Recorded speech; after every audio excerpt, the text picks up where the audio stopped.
सिंधु दरिया में कोटड़ी बराज से पानी के वहगरनि में लाथ आई है। कोटड़ी बराज वटि मथां वकिरो 2,38,686 क्यूसिक रिकॉर्ड किया वियो आहे, जॾहिं त कोटड़ी डाउन स्ट्रीम में पानी जो वकिरो 2,90,431 क्यूसिक रिकॉर्ड किया वियो आहे।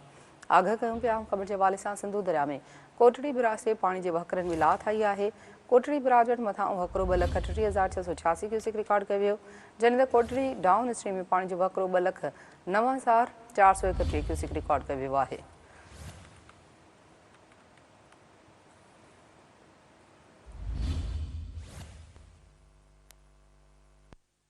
न्यूज़ नासवा से शेयर कर रहा हूँ। सिंधु दरिया में कोटड़ी बराज से पानी के वहकरनि में लाथ आई है।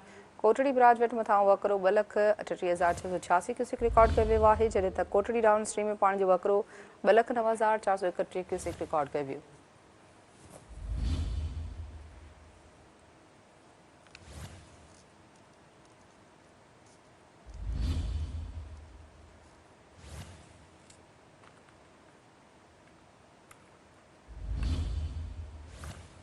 सिंधु दरिया में कोटड़ी बराज से पानी के वहकरनि में लाथ आई है। अहम ख़बर अवां सां शेयर कयूं पिया।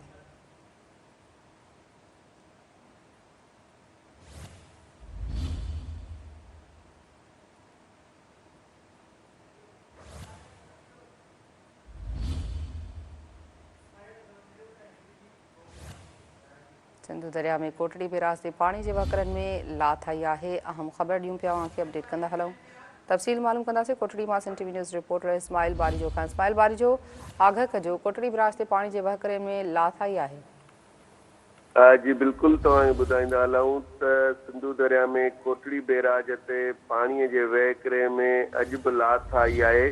कोटड़ी बैराज वटि ताज़ो वहिकिरो अप स्ट्रीम में 2,38,686 क्यूसिक रिकॉर्ड कयो वियो आहे, जॾहिं त सिंधु दरिया जे कोटड़ी डाउन स्ट्रीम में 2,09,431 क्यूसिक रिकॉर्ड करे ऐं उहो पाणी छोड़ कयो पियो वञे।